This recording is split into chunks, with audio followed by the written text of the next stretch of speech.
Hi all, അസ്സാം വലൈക്കും വറഹമത്തല്ലാഹി വബർക്കാത്തു. Welcome to our channel. അപ്പോൾ ഞാൻ രാവിലത്തെ ഒരു വ്ളോഗായിട്ടാണ് നിങ്ങളുടെ മുന്നിലെത്തിക്കണത്. ബ്രേക്ക്ഫാസ്റ്റ് വീഡിയോ ആണ്, പിടിയാണ് കേട്ടോ എന്നത് നമ്മുടെ ബ്രേക്ക്ഫാസ്റ്റ്. അപ്പോൾ അതെങ്ങനെ ഉണ്ടാക്കാന്നുള്ളത് ഞാൻ വീഡിയോയിൽ ഉൾപ്പെടുത്തുന്നുണ്ട്. ഇവിടെ ഉണ്ടാക്കിയത് 1.25 കിലോനാണ് ഉണ്ടാക്കിയത്. അപ്പോൾ എൻ്റെ അനിയനും എല്ലാവരും ഉണ്ടല്ലോ, വീട്ടിലെല്ലാവരും ഉണ്ട്. അതുകൊണ്ട് നമുക്ക് 1.25 കിലോ വേണം. അപ്പോൾ അതിനായിട്ട് ഞാൻ ഒരു കിലോൻ്റെ മാവിന് 1.5 ലിറ്റർ വെള്ളമാണ്. അപ്പോൾ അതിനനുസരിച്ചിട്ടാണ് ഞാൻ വെള്ളം എടുത്തിക്കുന്നത്. വെള്ളത്തിൽ കുറച്ച് വെളിച്ചെണ്ണ ഒഴിച്ച് കൊടുത്തിട്ടുണ്ട്. മാവിൽ ഉപ്പിട്ട് നന്നായി ഇളക്കി കൊടുക്കണം. എന്നിട്ട് നമ്മൾ ഇതിൽ വെച്ച് വാട്ട് ചെയ്യുക കേട്ടോ. ഞാൻ വെള്ളം ഈ ചൂടുള്ള വെള്ളത്തിലോട്ട് ഒഴിച്ച് നല്ല ഒന്ന് വാട്ടിയെടുക്കണം. അപ്പോൾ നന്നായിട്ട് കുറച്ച് ഒഴിച്ച് നല്ലൊന്ന് വാട്ടിയെടുത്ത് സെറ്റാവണ വരെ നന്നായിട്ടൊന്ന് വാട്ടിയെടുക്കുക കേട്ടോ.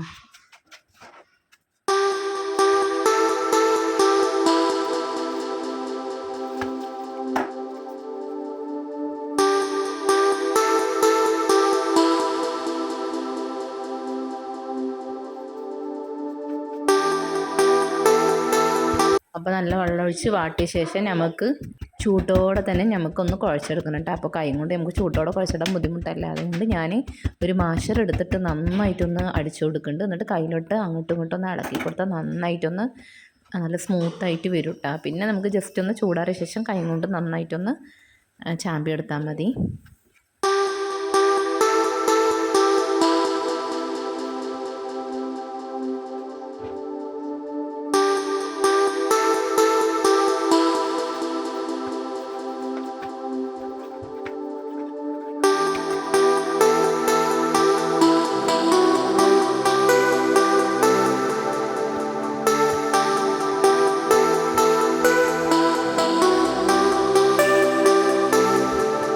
നമ്മൾ മാവ് നല്ല കൈ കൊണ്ട് ചാമണ സമയത്ത് ഒരല്പം നെയ്യ് ഇതിലോട്ട് ആഡ് ചെയ്ത് കൊടുത്താൽ നല്ലൊരു സ്മൂത്ത് ഉണ്ടാവും കേട്ടോ. നന്നായിട്ടുണ്ടാവും, ഒട്ടാണ്ട് നമുക്ക് നല്ല ഫിനിഷിങ് തന്നെ കിട്ടും.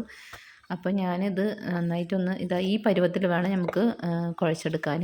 ഇനി ഞാൻ ബീഫ് കൊണ്ടുള്ള പിടിയാണ് ഉണ്ടാക്കുന്നത്, ബീഫ് പിടിയാണ് ഉണ്ടാക്കുന്നത്. ഇത് ഓരോ ടൈപ്പ് ഉണ്ട്. സാധാ പിടി, ഇറച്ചിയൊന്നും ഇല്ലാത്ത ടൈപ്പ് ഉണ്ട്. അതുമാതിരി ചിക്കൻ കൊണ്ട് ഉണ്ടാക്കാം. ഞാൻ ബീഫ് പിടിയാണ് ഉണ്ടാക്കുന്നത് കേട്ടോ. അതിലോട്ട് നമുക്ക് അരച്ച് വെച്ച മസാല ഞാൻ ഇതിലോട്ട് ആഡ് ചെയ്യുന്നുണ്ട്.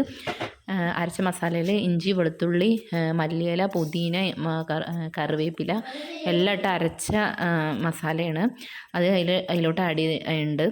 പിന്നെ ഇതിൻ്റെ ഒപ്പം തന്നെ നമുക്കൊരു വലിയ മീഡിയം സൈസിലുള്ള വലിയൊരു ടൊമാറ്റോ ചേർത്ത് കൊടുത്തിട്ടുണ്ട്. അതിൻ്റെ ഒപ്പം തന്നെ സ്പൈസികൾ പട്ടാഗ്രാമ്പ്, വലിയ ജീരകം, മുളക് പൊടി, മല്ലിപ്പൊടി, മഞ്ഞൾപ്പൊടി, ഉപ്പ് എല്ലാം ഇട്ട് നന്നായിട്ടൊന്ന് മിക്സ് ചെയ്ത് നന്നായിട്ടൊന്ന് ഇളക്കി കൊടുക്കണം കേട്ടോ.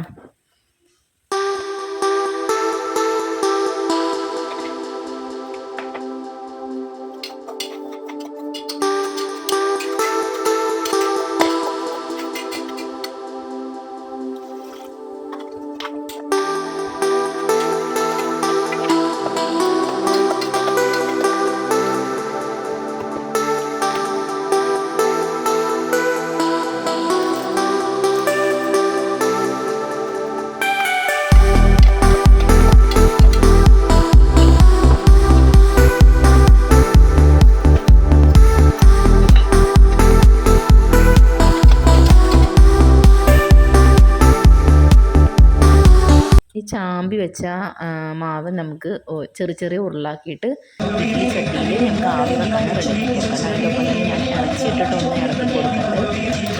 ഇറച്ചിയിട്ടിട്ട് നന്നായിട്ടൊന്ന് മിക്സ് ചെയ്തിട്ട് വേവിച്ചെടുക്കാം. ഇത് അടുപ്പത്ത് വെക്കാം. ഒരു 3 വിസിൽ അല്ലെങ്കിൽ 4 വിസിൽ ഇറച്ചിയിൽ കഴിഞ്ഞാൽ കുറച്ച് വെച്ചാൽ മതി. ഇനിയിപ്പോൾ നമുക്ക് അടുത്തത് ഇഡ്ഡലി ചട്ടിയിൽ ഈ മാവ് കുഴച്ചത് ചെറിയ ഓരോരുത്തരുടെ ആവശ്യാനുസരണം ഉരുളാക്കിയിട്ട് വെച്ചാൽ മതി. ഞാൻ എനിക്ക് പറ്റണ പോലെ ചെറിയ ഉരുളാക്കിയിട്ട് ഇതിൽ കുറച്ചൊന്ന് എണ്ണ തടവണം കേട്ടോ. എന്നാലും നമുക്ക് ഒട്ടാണ്ട വരുള്ളൂ.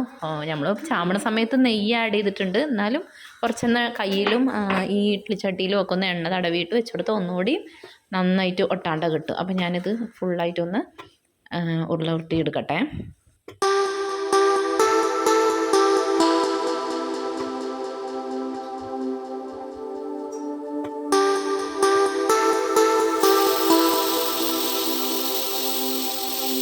ഇത് ഉരുട്ടിയിട്ടിരിക്കുന്ന സമയത്ത് നമ്മുടെ കുക്കറിൻ്റെ ആവി വന്നിട്ടുണ്ട്. ഇറച്ചി ജസ്റ്റ് ഒന്ന് വെന്ത് തുടങ്ങിയിട്ടുണ്ട് കേട്ടോ. കുക്കറിൻ്റെ ആവി വന്നിട്ടുണ്ട്, വിസിൽ വന്നിട്ടുണ്ട്. ഇനി നമുക്കിത് അടുപ്പത്തോട്ടൊന്ന് വെച്ച് കൊടുക്കണം. അപ്പോൾ ഇത് ജസ്റ്റ് ഒന്ന് വേവ്, അതായത് ഒന്ന് ആവി വരുന്ന വരെ നമുക്കൊന്ന് വേവിച്ച് കൊടുക്കണം. ഞാൻ 2 ഇഡ്ഡലി തട്ടിലാണ് വെച്ച് കൊടുത്തിരിക്കുന്നത്. 1.25 കിലോ ഉള്ളതുകൊണ്ട് നമുക്ക് 2 ഇഡ്ഡലി തട്ടിൻ്റെ ആവശ്യം വന്നിട്ടുണ്ട്. അപ്പോൾ ഇറച്ചി നന്നായി വെന്ത് വന്നിട്ടുണ്ട് കേട്ടോ. നമുക്കിനി ഇതൊന്ന് നന്നായിട്ടൊന്ന് മിക്സ് ചെയ്തിട്ട് ഈ വെന്ത പിടിനെ നമുക്ക് ഇതിലോട്ട് ആഡ് ചെയ്ത് കൊടുക്കുക. ആഡ് ചെയ്ത് കൊടുത്ത് നന്നായിട്ടൊന്ന് ഇളക്കി കൊടുത്ത് ഉപ്പൊക്കെ ഒന്ന് കറക്റ്റാണെന്നൊന്ന് നോക്കിയിട്ട് നന്നായിട്ടൊന്ന് ഇളക്കി കൊടുക്കുക. രണ്ടും കൂടി മിക്സ് ചെയ്ത് ഇത് ഒന്നുകൂടി വേവിക്കണം. ഇത് ഒന്നുകൂടി നന്നായിട്ട് ഈ ഇറച്ചിയിലിട്ടിട്ട് ഒന്ന് ഒരു കുറച്ച് തള വരുന്നവരെ ഒന്ന് നന്നായിട്ടൊന്ന് വേവിച്ചെടുത്ത് ഒന്നുകൂടി നല്ല ടേസ്റ്റ് ഉണ്ടാവും. ഈ ഇറച്ചിയും ഈ പിടിയും കൂടി മിക്സ് ചെയ്ത് നന്നായിട്ടൊന്ന് മിക്സായി വരുന്ന വരെ നമുക്കൊന്ന് തിളപ്പിച്ച് കൊടുക്കണം കേട്ടോ.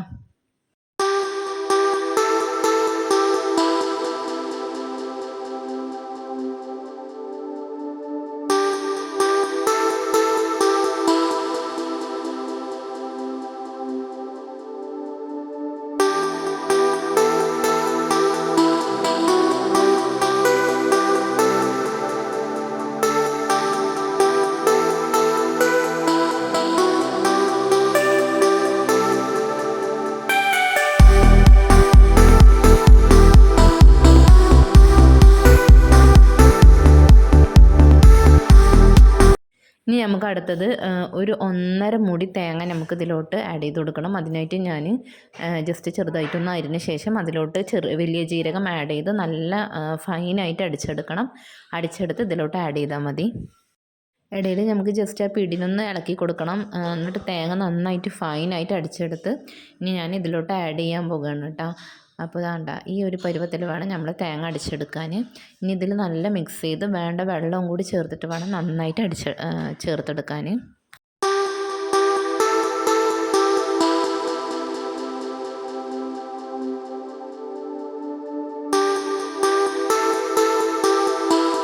അപ്പോൾ ഇത് നന്നായിട്ടൊന്ന് ഇളക്കി തേങ്ങ ആഡ് ചെയ്തിട്ട് നന്നായിട്ടൊന്ന് ഇളക്കി കൊടുക്കണം. പിന്നെ ചെറിയുള്ളി നമുക്ക് താളിക്കാൻ ആവശ്യമുണ്ട്. അപ്പോൾ ചെറിയുള്ളി നന്നായിട്ടൊന്ന് ചെറുതായിട്ട് ഫൈനായി അടിച്ചെടുത്ത ശേഷം നന്നായിട്ട് അരിഞ്ഞ ശേഷം നമുക്കൊരു പാനിലോട്ട് കുറച്ച് അല്പം വെളിച്ചെണ്ണ ആഡ് ചെയ്ത് അതിലോട്ട് കുറച്ച് വെന്തയം, കുറച്ച് ചെറിയുള്ളി, കറിവേപ്പില, മല്ലിയില എല്ലാം കൂടി ഒന്ന് നന്നായി ഇളക്കി കൊടുത്ത് അത് നമുക്ക് അതിലോട്ട് താളിച്ച് കൊടുക്കണം കേട്ടോ. അപ്പോൾ എൻ്റെ വീഡിയോ ഒക്കെ എല്ലാവർക്കും ഇഷ്ടമായെന്ന് ഞാൻ വിചാരിക്കുന്നു. അപ്പോൾ ഞങ്ങളത് വീഡിയോ ഒക്കെ ഉണ്ടാക്കി എല്ലാവരും കഴിച്ചുകൊണ്ടിരിക്കുകയാണ്. അപ്പോൾ ഇൻഷാ അല്ലാഹ് എൻ്റെ വീഡിയോ ഇഷ്ടമായവർ തീർച്ചയായും സബ്സ്ക്രൈബ് ചെയ്ത് ലൈക്കും കമൻറ്റും ഷെയർ എല്ലാം കൊടുക്കണേ. ആ തൊട്ടുള്ള ബെല്ലൈക്കണൊന്ന് എനേബിൾ ചെയ്ത് ഓളൊന്ന് നോട്ടിഫിക്കേഷനായി വെച്ചാൽ മാത്രമേ ഞാനിടുന്ന പുതിയ പുതിയ വീഡിയോസ് നിങ്ങൾക്ക് നോട്ടിഫിക്കേഷനായി എത്തുള്ളൂ. അപ്പോൾ ഇൻഷാ അല്ലാഹ് ഞാൻ പുതിയ വീഡിയോയുമായി വീണ്ടും വരുന്നതാണ്. അസ്സലാമു അലൈക്കും വറഹ്മത്തുള്ളാഹി.